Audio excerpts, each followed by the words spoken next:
Hi, welcome to Love Talkies. ప్రణయం episode number 35. జరుగుతున్న meeting నుంచి అదితి వెళ్తుండగా ఆమె అక్కడి నుంచి వెళ్ళిన మరుక్షణం తన మూవీ నుంచి తప్పుకోవడమే కాకుండా తన కెరియర్ కూడా కొలాప్స్ అవుతుంది. అలా జరగకుండా ఉండాలంటే ఇప్పుడు నేను ఏదో ఒకటి చేసి తీరాలి అని అనుకున్న సౌరభ్ ఇక క్షణం కూడా ఆగకుండా వెంటనే అదితి కాళ్లపై పడ్డాడు. అది చూసి అక్షిత్తో సహా అక్కడున్న అందరూ షాక్ అయ్యారు. అతను అలా చేస్తాడని ఎవరూ ఎక్స్పెక్ట్ చేయలేదు. కానీ అదితి మాత్రం సైలెంట్గా హ్యాండ్స్ ఫోల్డ్ చేసుకొని అతని వైపే సూటిగా చూస్తోంది. ప్లీజ్ అదితి, ఈ ఒక్కసారి నన్ను ఎక్స్క్యూజ్ చెయ్యి. ఇంకెప్పుడు నేను నిన్ను ఇబ్బంది పెట్టను. నీ జోలికి రాను.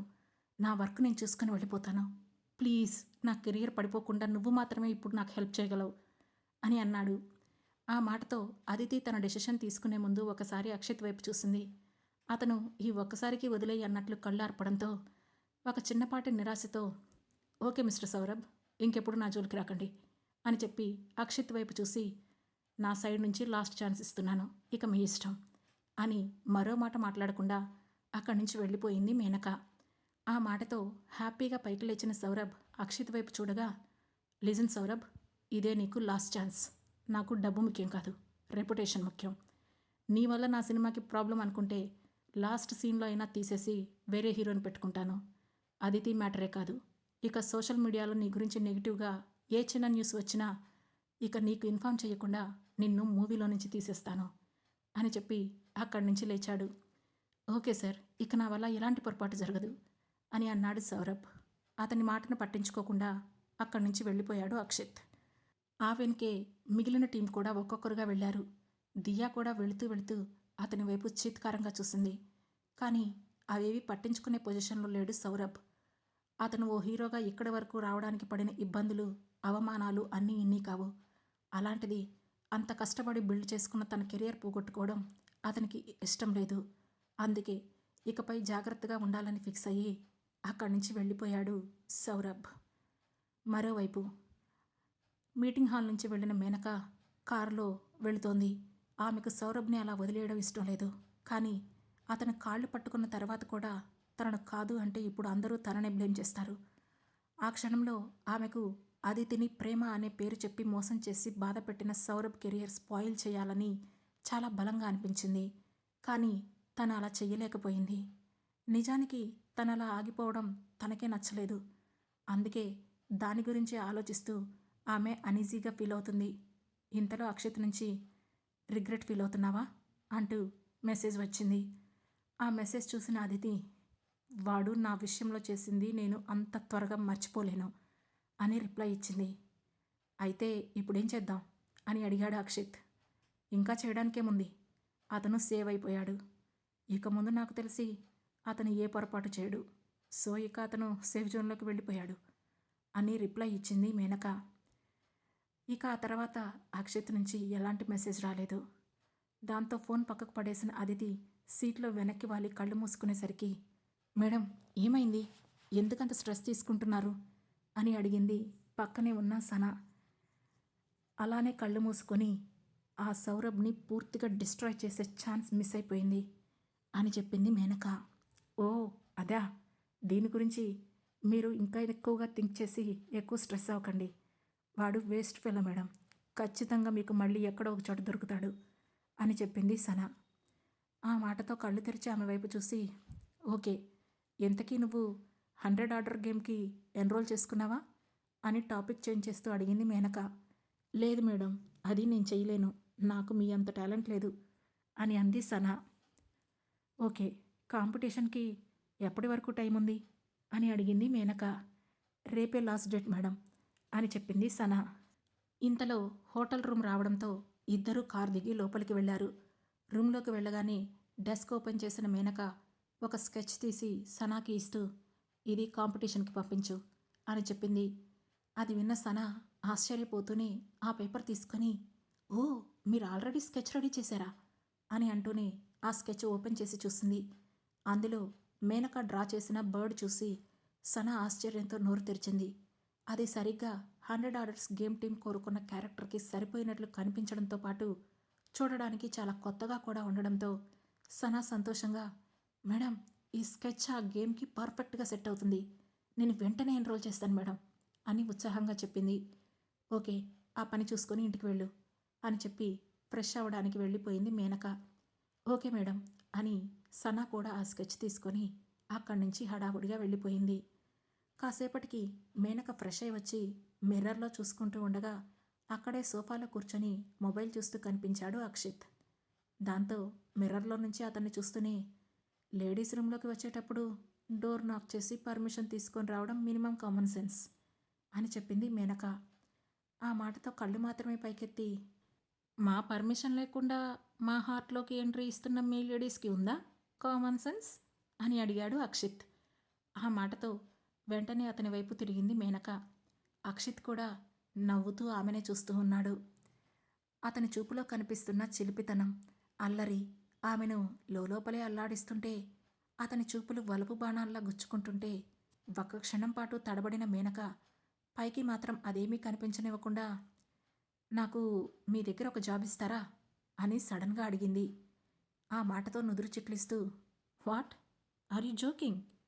నువ్వు ఈ మూవీతో పెద్ద స్టార్ అవ్వబోతున్నావు. పైగా ఇది నువ్వు ఎప్పటి నుండో కలలు కన్న లైఫ్. ఇలాంటి కెరియర్ వదిలేసి నా దగ్గర జాబ్ చేస్తావా? ఎందుకు అని అడిగాడు అక్షిత్. కోర్స్ మీరు చెప్పిందంతా నిజమే, కానీ నాకు కొన్ని రోజులు ఈ లైఫ్ నుండి బ్రేక్ తీసుకోవాలనిపిస్తోంది. సో మీ దగ్గర కొన్ని రోజులు వర్క్ చేసి బిజినెస్ గురించి కూడా తెలుసుకుంటాను. మీరు నాకు ట్రైనింగ్ ఇవ్వండి అని అడిగింది మేనక. ఆ మాటకు చిన్నగా నవ్వి, నువ్వు ఏ రేంజ్లో బిజినెస్ చేయగలవో నువ్వు గ్లోరీ కంపెనీతో డీల్ చేసిన విధానంలోనే అర్థమైంది. ఇక నీకు నేను ట్రైనింగ్ ఇవ్వాల్సిందేమీ లేదు అని అన్నాడు అక్షిత్. సో నాకు మీ దగ్గర జాబ్ లేదు అంటారు, అంతేనా అని సీరియస్గా చూస్తూ అడిగింది మేనక. ఆ మాటతో ఒక్క క్షణం ఆలోచిస్తున్నట్లుగా ముఖం పెట్టి ఆ తర్వాత నెమ్మదిగా, సరే, నీలాంటి అందమైన తెలివైన అమ్మాయి ఏరి కోరి నా దగ్గర జాబ్ చేస్తానంటే నేనెందుకు వద్దంటాను? ఇంతకీ ఎప్పుడు జాయిన్ అవ్వాలనుకుంటున్నావు కొత్త జాబ్లో అని అడిగాడు అక్షిత్. ఇప్పుడే కాదు, దానికి ఇంకొంచెం టైం ఉంది. కొన్ని సెటిల్మెంట్స్ ఉన్నాయి, అవి కంప్లీట్ చేశాక జాయిన్ అవుతాను అని చెప్పింది మేనక. ఆ మాటతో ఆమె వైపు కొంచెం అనుమానంగా చూస్తూనే, ఓకే, నీ ఇష్టం. టైం అయింది, డిన్నర్కి వెళ్దామా అని అడిగాడు అక్షిత్. లేదు, ఇప్పుడు నాకు ఆకలిగా లేదు, చాలా టైర్డ్గా అనిపిస్తుంది. మీరు వెళ్తే నేను రెస్ట్ తీసుకుంటాను అని చెప్పింది మేనక.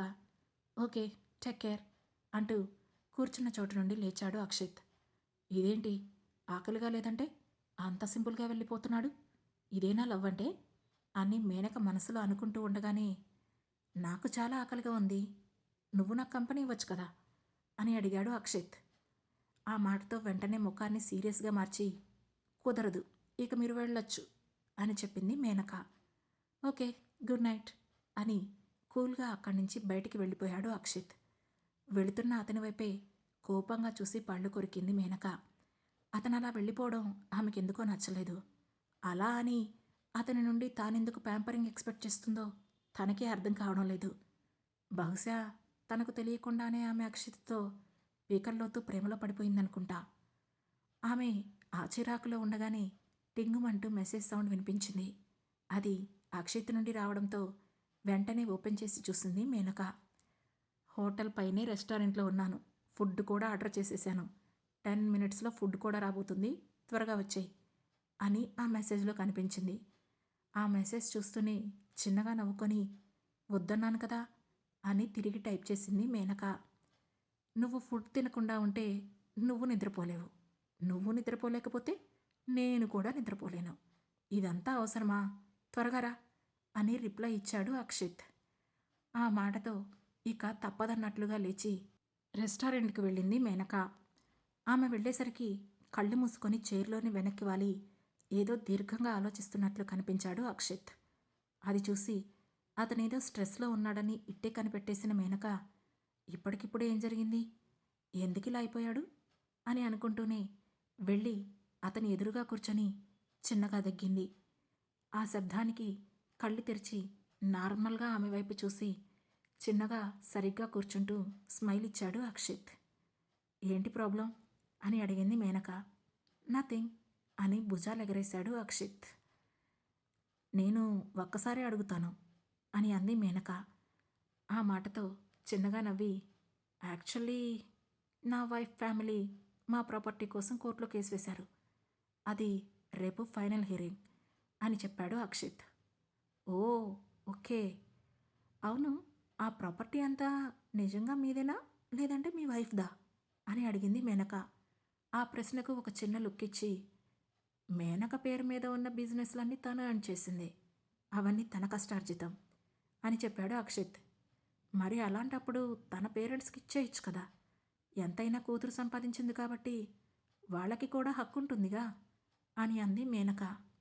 ఆ మాటతో ఆమెనే సూటిగా చూసిన అక్షిత్, ఇచ్చేయినా అని అడిగాడు. "హ్మ్, అంటే ఇవ్వాలని మీకు లేనట్లుంది అని అంది మేనక. నువ్వేం ఎక్స్పెక్ట్ చేస్తున్నావు అదితి అని అడిగాడు అక్షిత్. ఆ ప్రశ్నకు ఒక క్షణం తడబడి, అయినా ఇందులో నేనేం ఎక్స్పెక్ట్ చేస్తాను, జస్ట్ నాకు వచ్చిన డౌట్ అడిగాను అంతే అని అంది మేనక. ఆ ఆన్సర్కు చిన్నగా నవ్వుకొని, "మ్మ్, ఈ మేనక ఇండస్ట్రీస్ నా భార్య డే అండ్ నైట్ కష్టపడి నిర్మించిన సామ్రాజ్యం. అది నలుగురికి ఉపయోగపడేలా ఉండాలి, అంతేకాని కొందరి జల్సాలకు వేస్ట్ అవ్వకూడదు. రైట్ నౌ ఈ ప్రాపర్టీ అంతా ఈ దేశంలో ఆశ్రమాలకు ఉపయోగపడుతుందంటే నేను ఇప్పటికిప్పుడే ఇచ్చేస్తాను, కానీ నా వైఫ్ పేరెంట్స్కి మాత్రం ఇవ్వను. నిజానికి వాళ్లకు 10% ఇస్తానన్నాను, కానీ వాళ్ళు మొత్తం కావాలంటున్నారు. అలా ఇవ్వడం నాకు ఇష్టం లేదు అని చెప్పాడు అక్షిత్. ఆ మాటతో ఇక మేనక ఏం మాట్లాడలేదు. ఇంతలో ఫుడ్ రావడంతో ఇద్దరూ తింటూనే జనరల్ టాపిక్స్ మాట్లాడుకున్నారు. కాసేపటికి డిన్నర్ కంప్లీట్ అవడంతో మేనక రూమ్ వరకు ఆమెను పంపించి తిరిగి తన రూమ్కి వెళ్ళిపోయాడు అక్షిత్. ఆ రాత్రి త్వరగానే నిద్రపోయింది మేనక. తన రూమ్కి వెళ్ళిన అక్షిత్ ల్యాప్టాప్ ముందేసుకొని వర్క్ చేసుకుంటూ అప్రయత్నంగా మేనక రూమ్ వైపు చూశాడు. అప్పటికే లైట్ ఆఫ్లో ఉండడంతో నిద్రపోయిందని మరుసటి రోజు కోర్టులో జరగబోయే వాయిదాకి సంబంధించి ఏమైనా లూప్ హోల్స్ దొరుకుతాయేమోనని చెక్ చేస్తూ కూర్చున్నాడు అక్షిత్. మరోవైపు జలంధర హాల్లో టెన్షన్గా అటు ఇటు తిరుగుతోంది. ఆమెని చూస్తూ కూర్చున్నాడు జయంత్. అతను 2 రోజుల నుంచి మందులేక అతని నాలుక లాగుతుంటే పెదవులు తడుపుకుంటున్నాడు. అసలు ఈ అక్షిత్ మన ప్రాపర్టీ మనకు రానిస్తాడా జయంత్? ఆ మేనక ఉన్నన్ని రోజులు మనల్ని దాని దరిదాపులకు కూడా రానివ్వలేదు. కన్న తల్లిదండ్రులు ఇబ్బందుల్లో ఉన్నారని తెలిసి కూడా అది మనకు హెల్ప్ చేయలేదు. అనుకోకుండా అది చనిపోయింది. ఇప్పుడు కూడా ఆ ప్రాపర్టీ మనం సొంతం చేసుకోలేకపోతే రేపటి నుంచి మనం అడుక్కొని తినాలి అని ఆవేశంగా అంది జలంధర. రేపటి సంగతి వదిలే జలంధర, నేను ఇప్పుడే తట్టుకోలేకపోతున్నాను, నాకు డ్రింక్ కావాలి అని పెదవులు తడుపుకుంటూ అన్నాడు జయంత్. షడప్ జయంత్, అసలు మన పరిస్థితి ఏంటో నీకు అర్థమవుతుందా? ఎలాగైనా సరే మనం ఈ కేసు గెలవాలి. నాకున్న నగలు కూడా తీసుకొని తాకట్టు పెట్టి ఆ లాయర్కి డబ్బులిచ్చాను. వాడు ఏదో ఒకటి చేసి కేసు గెలిచేలా చేస్తానన్నాడు. అదే జరిగితే ఆ అక్షిత్ అండర్లో ఉన్న ప్రాపర్టీ మన సొంతమవుతుంది. రేపు నైటే మన ఇంట్లో గ్రాండ్ పార్టీ ఉంటుంది. అప్పటి వరకు వెయిట్ చేయి అని చెప్పింది జలంధర. ఇలా పార్టీలకు తగలేసే ఆస్తంతా హారతి కర్పూరంలా కరిగించేశావు అని చిరాగ్గా అన్నాడు జయంత్. నువ్వేమైనా తక్కువ తిన్నావా? ఫారెన్ బ్రాండ్స్ అని, ఓల్డ్ వైన్ అని లక్షలకు లక్షలు నీ తాగుడికి ఖర్చు పెట్టలేదా అని అడిగింది జలంధర. నువ్వేమైనా తక్కువ? నీ స్టేటస్ చూపించుకోవడానికి నీ చెల్లెల్ని, నీ తమ్ముణ్ణి, మీ అన్నయ్యని అందరినీ తీసుకొచ్చి ఇంట్లో పెట్టావు. వాళ్ళు ఎవరికి తోచింది వాళ్ళు లాక్కొని వెళ్ళిపోయి హ్యాపీగా బిజినెస్లు పెట్టుకున్నారు.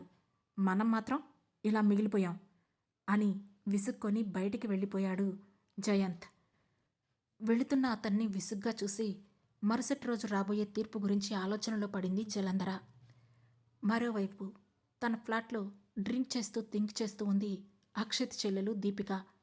ఆమె పక్కనే ఓన్లీ షార్ట్తో కూర్చొని ఆమె భుజం చుట్టూ చెయ్యి వేసి దగ్గరికి లాక్కుంటూ, ఏం థింక్ చేస్తున్నావు దీపు అని అడిగాడు ఆమె బాయ్ ఫ్రెండ్ హేమంత్. రేపు కోర్టులో ఫైనల్ హియరింగ్. ఆ డెవిల్ మేనకా పేరెంట్స్ కనుక ఈ కేసు గెలిస్తే నా ఫ్యామిలీ రోడ్డున పడుతుంది అని చెప్పింది దీపిక. ఓ, అసలు నాకు ఒక విషయం అర్థం కావడం లేదు. అయినా మీ వదినంటే నీకెందుకంత కోపం అని అడిగాడు హేమంత్. ఎందుకంటే తను నిజంగానే ఒక డెవిల్ కాబట్టి. మా అన్నయ్య ఇష్టంతో పని లేకుండా అది వన్ సైడ్గా లవ్ చేసి మా అన్నయ్యని పెళ్లి చేసేసుకుంది. బిజినెస్లో కూడా సక్సెస్ అయిపోయిందని దానికి చాలా పొగరు. మా అన్నయ్యను అస్సలు లెక్క చేసేది కాదు. వాడిని ఒక వేస్ట్ ఫెలోలా చూసేది. కానీ నువ్వు చూస్తున్నావు కదా! అది చచ్చి ఇన్ని రోజులైనా సరే మా అన్నయ్య ఎంత సక్సెస్‌ఫుల్‌గా బిజినెస్ చేస్తున్నాడో. అసలు అది ఉన్నన్ని రోజులు వాడికి మనశ్శాంతే లేదు. ఇది ఒక రీజన్ అయితే, మా అన్నయ్య ఫ్యామిలీగా, ఒక ఆడపడుచుగా నాకు తను ఎంత రెస్పెక్ట్ ఇవ్వాలి? నన్ను ఎలా చూసుకోవాలి? కానీ తను మమ్మల్ని పట్టించుకునేది కాదు. అసలు మమ్మల్ని పూచక పుల్లలాగా తీసి పడేసేది. నన్నైతే కనీసం తనుండే ఫ్లోర్‌లోకి కూడా ఎంటర్ అవ్వనిచ్చేది కాదు. నిజంగా తను ఒక పెద్ద రాక్షసి అని అంది దీపిక. బట్ మీరు అనుభవిస్తున్న ఆస్తి, ఈ ప్రాపర్టీ అంతా తనదే కదా! అన్నాడు హేమంత్. ఎవరు చెప్పారు నీకు? మా నాన్న బిజినెస్‌ను చేతిలోకి తీసుకొని, మా అన్నయ్య ఆ డెవిల్ కలిసే బిజినెస్ స్టార్ట్ చేశారు. ఇద్దరూ కలిసి బిజినెస్‌ని అంచెలంచెలుగా పెంచారు. కొంచెం డెవలప్ అయ్యాక తను ఓన్‌గా మేనకా ఇండస్ట్రీస్‌ను స్టార్ట్ చేసింది. మిగతా బిజినెస్‌లో అన్నయ్య చూసుకున్నాడు. సో, దీనిపై ఆమెకు ఎంత హక్కుందో, ఆమె హస్బెండ్‌గా మా అన్నయ్యకి, అలాగే మా ఫ్యామిలీకి కూడా అంతకంటే ఎక్కువ హక్కుంది అని చెప్పింది దీపిక. ఓహ్! ఓకే. ఓకే. అయినా దీని గురించి నువ్వెందుకు ఇంతలా ఆలోచిస్తున్నావు? మీ అన్నయ్య ఎలాగూ నీకు ఆస్తిలో చిల్లి గవ్వ కూడా ఇవ్వడు. అది తెలుసు కదా! అయినా ఆల్రెడీ మనిద్దరం బిజినెస్ చేస్తున్నాం. మనకిప్పుడొచ్చిన నష్టమేంటి? అని అడిగాడు హేమంత్. ఉంది. నష్టం ఉంది. కానీ అది నీకు ఇప్పుడే చెప్పలేను అని అంది దీపిక. It's okay. నీకు నచ్చినప్పుడే చెప్పు. బట్ మన ప్రైవేట్ స్పేస్‌లో మాత్రం నువ్విలా వాళ్ళ గురించి థింక్ చేయడం నాకు అస్సలు నచ్చలేదు బేబీ అంటూ ఆమెను హగ్ చేసుకున్నాడు హేమంత్. ఆ క్షణంలో కాసేపు తన ఆలోచనలకు స్వస్తి పలికి అతడికి సహకరించింది దీపిక. మరుసటి రోజు ఉదయం మేనక మంచి నిద్రలో ఉండగా ఆమె మొబైల్ రింగ్ అయింది. నిద్రమత్తులో ఫోన్ చేసేది ఎవరో కూడా చూడకుండానే లిఫ్ట్ చేసి హలో అని మత్తుగా అంది. మేడం, నేను మీ రూమ్ బయటే ఉన్నాను. ఒక అర్జెంట్ న్యూస్. ఓసారి వెంటనే వచ్చి రూమ్ డోర్ ఓపెన్ చేయండి అని హడావుడిగా చెప్పింది సనా. దాంతో ఏంటి నీ కంగారు? వెయిట్, వస్తున్నాను అని విసుగ్గా ఫోన్ పక్కన పెట్టేసి అరచేతులు రబ్ చేసుకొని కళ్ళు తుడుచుకొని హాల్లోకి వచ్చిన మేనక మెయిన్ డోర్ ఓపెన్ చేసింది. ఆమెను చూస్తూనే మేడం, ఓ ఇంపార్టెంట్ న్యూస్ అని హడావుడిగా లోపలికి వచ్చి డోర్ వేసింది సనా. ఆల్రెడీ ఇది ఇందాక ఫోన్లోనే చెప్పావు కదా, ఇంతకీ ఏంటా విషయం అని అడుగుతూ వెళ్ళి అక్కడే ఉన్న సోఫాలో కూర్చుంది మేనక. విషయం ఉంది మేడం అంటూ మొబైల్ తీసి ఒక వీడియో ఓపెన్ చేసి ఆమె ముందు పెట్టింది సనా. ఆ వీడియో చూసిన మేనక ముఖంలో వెంటనే రంగులు మారిపోతున్నాయి. అది గమనిస్తూనే ఆమె రియాక్షన్ కోసం వెయిట్ చేస్తూ ఉంది సనా. ఆ వీడియో ఎండ్ అవుతూనే మేనక ముఖంలో ఒకలాంటి రాక్షసానందం కనిపించింది. ఆమె ముఖం ఎప్పటికన్నా చాలా గ్లోగా ఉంది. ఇన్ఫ్యాక్ట్ ఆమెలో కనిపిస్తున్న ఆనందం చూస్తున్న సనాకి ఒక క్షణం ఒళ్ళు జలధరించింది. ఆ మొహంలో మార్పులకు భయంగా కూడా అనిపించింది. కానీ మేనక ముఖం మాత్రం అంతకంతకు ఆనందంతో వెలిగిపోతుంది. ఆ క్షణమే ఆమెకు అదంతా ఎవరు చేశారో అర్థమవుతుంటే థ్యాంక్ యూ అక్షిత్ అని మనసులో అనుకోకుండా ఉండలేకపోయింది. అసలు ఆ వీడియోలో ఏముంది? మేనకకు అంత సంతోషం కలిగించిన విషయమేంటి? తెలుసుకోవాలనుకుంటే వెంటనే మా లవ్ టాకీస్ ఛానల్ను సబ్స్క్రైబ్ చేసుకొని ప్రణయం సిరీస్లోని నెక్స్ట్ ఎపిసోడ్ను వినండి. మా ఈ కథలు మీకు నచ్చినట్లయితే లైక్ చేసి, షేర్ చేసి, కామెంట్ చేసి, హై పాయింట్స్ కూడా ఇచ్చి మమ్మల్ని సపోర్ట్ చేయండి. Thank you.